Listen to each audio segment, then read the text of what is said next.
What a match! What a match! ভাই কি match হলো! আনবিলিভেবল! মানে 99% মোহনবাগান ডুরান্ড কাপ থেকে মানে বিদায়ের পুরো লোড হয়ে গেছে।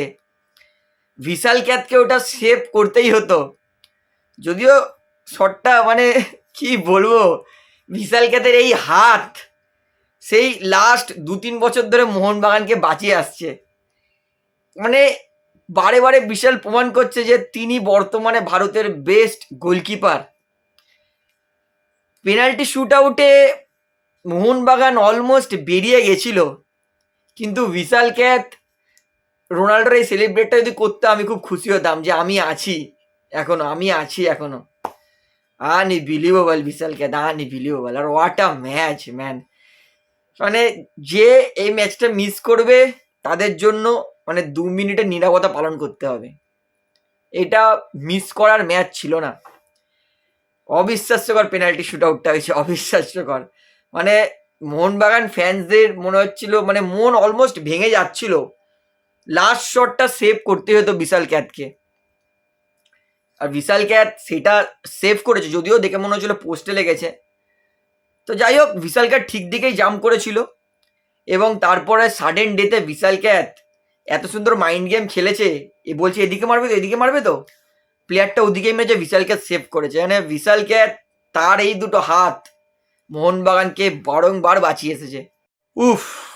যেইভাবে জেসন কামিংস তিনি প্রথম পেনাল্টিটাই মিস করে মোহনবাগানকে টেনশানে ফেলে দিয়েছিল, কি বলবো সত্যিকারের। দেখুন, টেনশন অবশ্যই লাগে, কিন্তু সেই টেনশনটা নিজেকে বোঝাচ্ছিলাম যে না, মোহনবাগান বহুবার পেনাল্টি থেকে ম্যাচ জিতে এসেছে, আজকেও জিততে পারবে। তো জেসন কামিংস পেনাল্টিটা মিস করার পরে মোহনবাগান সবকটা পেনাল্টি ইকুয়ালাইজ করেছে, এবং সবথেকে বড় কথা, পাঞ্জাব প্রথম 4টের মধ্যে 4টেই পেনাল্টিতে গোল করেছে, এবং মোহনবাগান প্রথম 4টের মধ্যে 3টে। সেই জায়গায় বিশাল ক্যাতকে সেভ করতে হতো আর মোহনবাগানকে গোল করতে হতো, কিন্তু সেই জায়গাটায় এত ভালো হয়েছে জিনিসটা। মোহনবাগান ফ্যান্সরা কিন্তু প্রচণ্ড খুশি হবে, এবং সত্যি কথা বলছি যে মা কালী কিন্তু এই মুহূর্তে মোহনবাগানের সহায় আছে, কারণ মা কালী ছাড়া এই ম্যাচটা কিন্তু ভাগ্য মোহনবাগানের দিকে কিন্তু ফেরানো মুশকিল ছিল। তাই বলবো জয় মা, মোহনবাগানকে বাঁচিয়ে দিয়েছে। আউটস্ট্যান্ডিং হয়েছে। আর সত্যি কথা বলতে, পেনাল্টি শুট আউট প্রেশার কি জিনিস জেসন কামিংসের মতো স্ট্রাইকার পোস্টে মেরে দিয়েছে, এটা অবিশ্বাস্যকর ছিল। তো যাই হোক, সবাই ভালো স্কোর করেছে পেনাল্টিতে। দেখুন, একটা দল নকআউট ম্যাচে জিতবে, একটা দল হারবে, এটা তো জানাই ছিল, কিন্তু ম্যাচটা উপভোগ করেছি। আউটস্ট্যান্ডিং ম্যাচ, দারুণ খুশি আমি, দারুণ। মোহনবাগান এখনো অবধি কিন্তু তার এতে আছে, ফ্রেমে আছে, সেমিফাইনাল চলে গেছে, দেখা যাক। কিন্তু আমি সত্যি কথা বলতে আজকে রেফারিং নিয়ে হিউজ ডিসঅ্যাপয়েন্টেড, হাইলি ডিসঅ্যাপয়েন্টেড আজকে রেফারিং নিয়ে। কারণ যেইভাবে মোহনবাগানকে অ্যালবার্টো রড্রিগসকে প্রথম ইয়েলো কার্ডটা দেওয়া হয়েছিল, এবং মোহনবাগানকে প্রথম যেটা দেওয়া হয়েছিল, পানিশমেন্ট করা হয়েছিল পাঞ্জাবকে পেনাল্টি দিয়ে, সেটা রেফারির একদম জঘন্য ডিসিশন ছিল। পরিষ্কার এই ছবিটা দেখলেই বুঝতে পারবেন যে আশিস রায়ের কত আগে বলটা ট্যাকেল করে দিয়েছে অ্যালবার্টো রড্রিগস। ইভেন কমেন্টেটররা পর্যন্তও বলছে যে ইটস আ হার্শ কল, খুবই খারাপ কল ছিল, সেটা খারাপ ডিসিশন দিয়েছে। এবং যেটা লিস্টনকে পরিষ্কার আমরা দেখেছি বক্সের ভিতর, জেনুইন ফাউল, জেনুইন পেনাল্টি ছিল বক্সের ভিতর, কোনো বল ছাড়াই প্লেয়ারটা লিস্টনকে পুরো একদম ট্যাকেল করে ফেলে দিয়েছিল। তো সেই জায়গাটায় লিস্টনকে পেনাল্টি না দিয়ে, তো জঘন্য আজকে ওই একটা দুটো ডিসিশনের জন্য কিন্তু ম্যাচটা খারাপ হয়ে গেছে। তো ওভারঅল বলবো পাঞ্জাবও ইকুয়াল ভালো খেলেছে, মোহনবাগানও ইকুয়াল ভালো খেলেছে। দুটো দলেরই ইকুয়াল ডিফেন্স কিন্তু নড়বড়ে ছিল।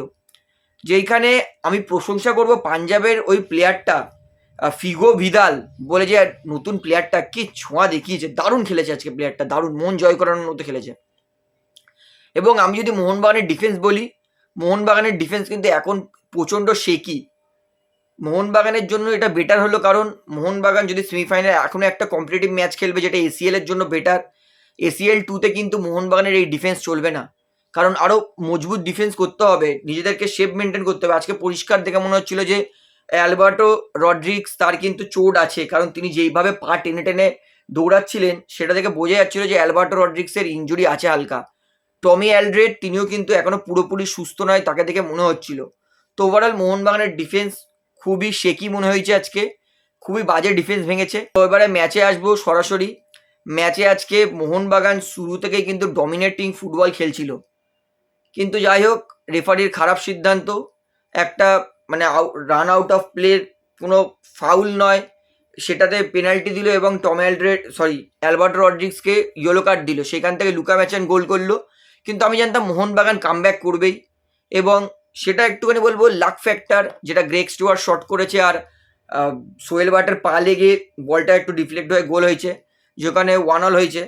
সেকেন্ড হাফের শুরুতেই কিন্তু মানবীর সিং একটা দারুণ গোল করেছে। যদি আমি বলি পাঞ্জাব 3টে গোল করেছে, তার মধ্যে একটা পেনাল্টিতে এবং 2টো কাউন্টারে, কারণ তাদের ডিফেন্সিভ মিডফিল্ডার নামটা ভুলে গেলাম, তো তিনিও যে গোলটা করেছে সেটা কিন্তু কাউন্টার অ্যাটাকেও, এবং ফিগো ভিদাল তিনিও যেই গোলটা করেছেন সেটাও কিন্তু কাউন্টার অ্যাটাকে। অর্থাৎ মোহনবাগানকে কিন্তু কাউন্টার অ্যাটাক আটকাতে হবে, এবং কাউন্টার অ্যাটাক আটকানোর জন্য সব থেকে গুরুত্বপূর্ণ দুটো ডিফেন্সিভ মিডফিল্ড, অভিষেক সূর্যবংশী, দীপক টাংরিকে আরও একটু বেটার পারফরমেন্স করতে হবে, কারণ কাউন্টার অ্যাটাক মোহনবাগানের কিন্তু অনেক সমস্যায় ফেলেছে। তো এইভাবে তো মানবীর সিং যেটা গোল করেছে, মোহনবাগান 3টেই গোল করেছে, 3টাই কিন্তু সুন্দর মোহনবাগানের হচ্ছে বিল্ড আপ প্লে থেকে, এমন নয় যে কাউন্টার অ্যাটাক থেকে মোহনবাগান গোল করেছে, 3টেই বিল্ড আপ প্লে করেছে। এবং সব থেকে বেস্ট গোলটা হয়েছে সেটা মানবীর সিং এর, বেস্ট বলতে ওটা ক্লিন গোল হয়েছে, অপোনেন্ট পাস না, নিজেদের মধ্যে 7-8টা পাস খেলে মানবীর সুন্দর ফিনিশ করেছে, যেখানে 52 মিনিটে মোহনবাগান 2-1 এগিয়ে যায়। তারপরে খুবই আনএক্সপেক্টেডলি যে গোলটা খেয়েছিল মোহনবাগান, সেটা কিন্তু কাউন্টার অ্যাটাকে সেখানে 2-2 হয়ে যায়, এবং 72 মিনিটে 3-2 এগিয়ে যায় যখন ফিগো ভিদাল তিনি সুন্দর গোলটা করেন, ওয়ার্ল্ড ক্লাস গোল। সেখানে কিন্তু মোহনবাগান কিন্তু 2-3 পিছিয়ে গেছিলো, কিন্তু যেটা জেসন কামিংস ফিনিশ করেছে মানবীর সিংয়ের হেডারে, মানবীর সিং হেডটা রেখেছে, জেসন কামিংস সুন্দর পাটা দিয়ে রিসিভ করেছে, একটা ড্রপ করেছে, সুন্দর ফিনিশ। তো এইভাবে কিন্তু 3-3 হয়েছে, এবং তারপরে পেনাল্টি শ্যুট আউটটা আমরা সবাই দেখেছি, আউটস্ট্যান্ডিং হয়েছে পেনাল্টি শ্যুট আউট।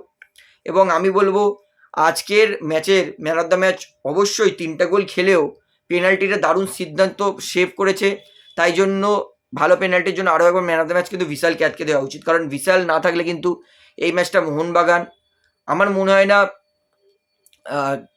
সেমিফাইনাল যেতে পারতো। তো যাই হোক ম্যাচটা খুবই ভালো হয়েছে, একটি টানটান উত্তেজনার ম্যাচ হয়েছে, এবং আমি খুশি ম্যাচটা দেখে। তো ম্যাচটা আপনার কেমন হয়েছে সেটা আমাকে অবশ্যই কমেন্টে জানাবেন। তাহলে বন্ধুরা ভিডিওটা এখানে শেষ করছি, আশা করি ভালো লাগলো। তো ভিডিওটি ভালো লাগলে অবশ্যই লাইক করুন, কমেন্ট করুন, শেয়ার করুন, এবং বন্ধুরা চ্যানেলটি দান নতুন সবাইকে অনুরোধ করবো তারা অবশ্যই পাবলিক ভিউ কলকাতা এই চ্যানেলটিকে সাবস্ক্রাইব করে বেল আইকন প্রেস করে অল করে রাখবেন। ধন্যবাদ।